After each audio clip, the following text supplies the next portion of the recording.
Welcome back to The Extract. I'm Kyle Meyer, and seated next to me is the guy whose name is on the label. Well, kinda. Your father's name is on the label. 11th generation. Yeah. 11th generation. Ladies and gentlemen, Louis-Fabrice Latour, the dynamic president of Maison Louis Latour. President, right? Is that the official title? Yeah. You're a busy guy. Certainly, especially now, because now I travel less than I used to. I'm spending a lot of my time in the vineyard, and I just finished last week the 016. Mm-hmm. So we are all very relieved, and we had a good to very good vintage. Small quantities, higher price. I'm sorry for all our good customers, but very nice quantities. 70 days in a row of nice weather, sunshine. A good payoff for how the vintage started. Yeah, because certainly I think it has been the worst growing season we've seen for any vintage in the last 40 years. It has been so complex and with that big frost and so on. But now, since early July, 70 days, nice to very nice vintage. Yeah. So quality's good, but quantity, not so much. Not so much. Compared to 09 that we are going to taste, it's a word of difference. Now, and you're impacted a lot in years like these, right? Because as a negociant, someone who goes out to purchase grapes or do you still buy barrels of wine anymore, or is it? Most, you still buy barrels? Okay. In white we buy mostly in must, but in reds we buy grapes, we buy wine, and we've just opened, in fact, this year another winery for grapes in reds in Savigny-les-Beaunes. So we try to be very active. The growers are asking us to be very active and to be able to vinify. Has that changed over the years? It used to be more almost all like you were buying juice, you were buying must, right? Or do you find yourself buying more grapes, working more in the vineyards, to your point, being in the vineyards more, being more active with the growers that you're working with? Yeah, you're right. In the white, it has always been the same. We buy in must, and when it comes to the reds, there have been so many vintages in a row that we are more in position as negociants to make contract with the growers and say to them, look, we can work together. It's a partnership, and it's true that it's certainly the accumulation of good vintages which has driven us to be not only ourselves, but the major negociants of the Burgundy scene are very active in buying grapes. I got a question for you. I was curious kind of how this has worked before. Okay, you're in your office, right? Are you cold calling growers, or do you have the same guys that you use every year, or do you call new guys out of the blue and say, hey, what's up, Jean?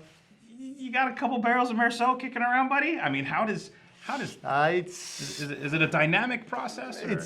Don't forget that there is the courtier. There is always a broker in most cases between ourselves and the growers. There is no formal contract. We know we are in front. We shake hands. There is no lawyers. We are not in America. There is no lawyers. Are you a CEO, CFO, or other executive facing these or similar charges? Why should you go to jail for a crime someone else noticed? You don't need double talk. You need blah, blah, blah. Blah, blah, blah. No habla español. But yes and no. It can happen sometimes, because don't forget that there are many growers who are selling 100% of their crop to negociants, and there are more and more growers who are on the 50-50 basis. So what could happen is that I will bump into one of them and say, okay, do you have a couple of barrels of Mercury or Gevrey? And that can happen. Otherwise, we are very traditional. We respect the Burgundy habits. We go through the courtier. And I think this is very important and we don't try to steal contracts from some others. I mean, it's we have a lot of respect for relationship, and we've been relationship with some growers for 1, 2, 3 generations. Right. So it's certainly the most complex part. Selling is easier than buying. You know that. I was going to ask you because I don't know if there's global warming or not, whether it's true or not, whatever. Something's going on, whether it's better vineyard work, older vines, better what have you. But do you find yourself looking more for areas that you didn't look for years ago? Certainly. Areas like when you said Mercury or Givry or something like that. Are those areas kind of coming into play now, maybe more than they did 15, 20 You're years right. ago? We cannot deny there is global warming, which has been a good thing, because certainly what we call les hautes côtes are ripening better. There are some remoted villages, I shouldn't use the word remoted, but not very well-known villages which has appear on the Burgundy scene because the weather is better, especially in the spring. We have gain in the spring. So we are much more active in our Burgundy land than we used to be. We are planting Pinot Noir in the southern part of Beaujolais. We went to the Haussois, which is between Dijon and Chablis. So you're right, there are tons of things to be done with global warming, and you're right, we are more active. We haven't faced a vintage like we had in the early 80s, which we had no alcohol, high acidity, bits. I mean, from that point of view, the first degree brought by global warming has been a very good thing to Burgundy. And we should avoid, and this is our challenge, over-ripening. Right. We should not make wine at 14, 15 degrees of alcohol with low acidity. I think customers don't want that from Burgundy. They want the balance. They want the balance, the freshness, the structure, structure. the fact to go back and enjoy a wine like this at 2005. Yeah, exactly. 11, 12, 15 years later, still go, wow, needs a little more time. Yeah. You know, I think a lot of people don't think that way about Pinot Noir. You know, I think a lot of folks in America think that way about Burgundy. Yeah. They don't think that way about Pinot Noir. That's I never thought of that. You know what I mean? You will know that better than me. Yeah. You know, where you know you have a situation where you know they'll drink their Pinot Noirs in 2 or 3 years, but Burgundy are like no. Which I think is cool to see because it's kind of ingrained. You guys have done your job and told people here, hey, this is special. It's not just Pinot Noir; it's Burgundy. You're right. We should. In fact, we never put Pinot Noir apart from regional appellation. Right. Because we promote and we show Gevrey-Chambertin as Gevrey, Aloxe-Chaillot as Aloxe-Chaillot, and I think this is very important. Will our customers drink our reds too young in America? That I wouldn't know, but me, I'm a big fan of drinking, 5 to 10 years old red Burgundies, and if it's a great vintage like 05, of course we should wait. We should wait for more years. Yeah, keep it going. Talking about aging, when I taste a lot of older Burgundy, when I get the chance, it's not like we sit around drinking older Burgundy all the time around here, but when we do, a lot of times we see a lot of older Corton. And for some reason, it seems that Corton has a little more staying power than some of the other wines. Is there an ageability in Corton that maybe... You're right, and as you know, Corton still is the biggest production of any Grand Cru red in Burgundy, so they have to be found. And of course, you're right, Corton does age very well. And especially, I would say, the Perrières, Corton Perrières, Bressande, Clos du Roi, Lavigno-Saint. It depends very much on the terroir of Corton. I think most of the time, when you find older Corton, it's more with Corton Perrières. Clos du Roi that we are enjoying, we will enjoy. I have a tendency to drink them pretty young, but Grève, Perrières, I'll wait. Because there is that tannin. That austerity, they're not fruit-driven Corton. And I think the hill of Corton is so large that there are a lot of identified Grand Cru, which is a very good thing. Well, and you guys are like serious landholders in Corton, right? You guys have a nice patch of dirt. We are from there. My family is from the village of Aloxe-Corton for a few centuries. This is where we're born, and this is where we've been raised. And we are from Aloxe-Corton, and we are by far the biggest owner of Corton. And we don't have it on the table, and I feel kind of like an idiot because I don't have it on the table. But your Corton Grancé, can you tell the story a little bit about Grancé? Because it's a wine that I've enjoyed so much over the years, and a lot of folks that I know have just been charmed by the wine over the years. Tell a little bit about Corton Grancé, because Grancé is not a vineyard. It's not a vineyard, no. It's like a bit like a Bordeaux chateau. So that was the name of the owner in the middle of the 19th century. So we only make Corton Grancé in good to very good vintages, and it's a blend of various cuvées of Grand Cru of Corton. So the Clos du Roi will bring the fruit, the Perrières will bring the austerity, the Bressande will bring some finesse, and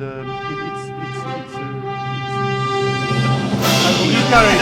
At one exchange, you are carrying it. You are carrying at one exchange.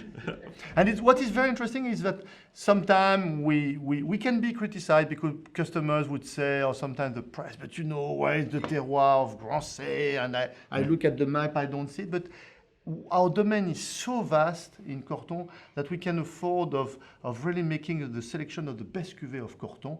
And there is one famous new owner who just arrived a couple of years ago on the hill of Corton, and this is what exactly he's doing. He's got various plots of Corton, and he said to himself, you know what, at the end of the day, the best is a various cuvée of Corton. And we can do that because it's so vast compared to Romanée Saint-Vivant or any of the Grand Cru from Burgundy. Right.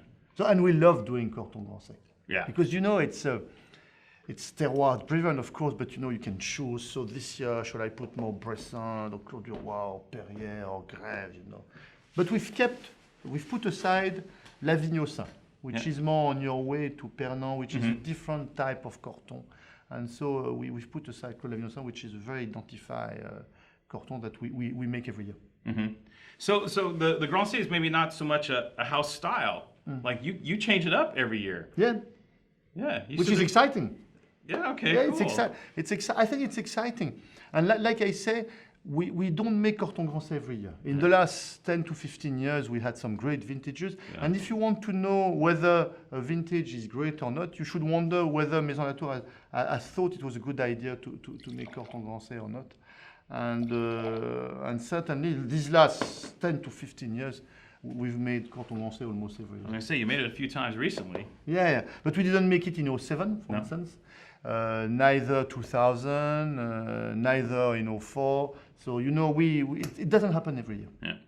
And last thing I want to talk about, actually, is something that we talked about with a couple of the folks that have sat in the chair in the past. And that's the fact that even though you're a négociant, you have extensive domain holdings. So, you know, just like some other famous people that are in Corton now, etc., you own many of the premier vineyards which you produce and farm. Now, do you make those differently? Do you make them in a different facility? Do you do anything different than with the other wines, or how does that work? Don't forget that from origin, we are a wine grower. A successful wine grower always become a négociant. And I don't quote all my friendly friends from famous growers who have become négociants, because at the end of the day, they have their own style, they have their name. And ourselves, we still are the biggest owner of Grand Cru in Burgundy, because we own more than 25 hectares. So it's a big piece of land. We started shipping wines in America just after the Civil War. So it's a natural process.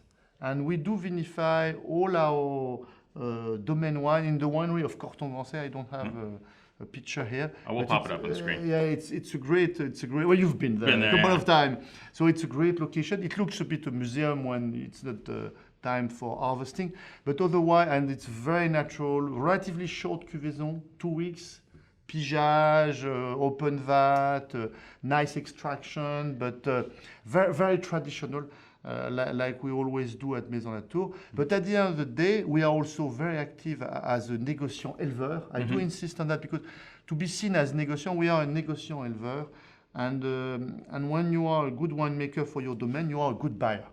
Yeah. Because you know exactly what is the vintage and the quality and so on. You're a good buyer. We try to do our best. But as you know, a good buyer is also very selfish. Yeah. Because it does happen, we have to say no sometimes to a vintage. Yeah. We have to say to people we like, we say, instead of taking 10 barrels, we're going to take only 5. And if you buy every year, whatever the quality is, whatever the price is, you're going to have problem with your final customer. Yeah. So we are very conscious of the fact that, yes, we have strong links. We are full of respect for all our growers. But sometimes we have to say, you know, I don't like this village this year. I don't like that vintage. Because on the customer side, they want the same kind of quality, same kind of style every year. You know, it's kind of funny. It's how the retail wine business works. Well, I think we're wrapping up. This is it. Louis-Fabrice, thank you. Merci beaucoup. Man, it's always a pleasure I to love see your wines, sir. Merci. Yeah, the wines are amazeballs. He's the guy. Civil War. Did you get that? No? Selling since the Civil War? Wow. Perhaps I should have said war between states. Yeah, right. That's this year. That you can cut. Yeah.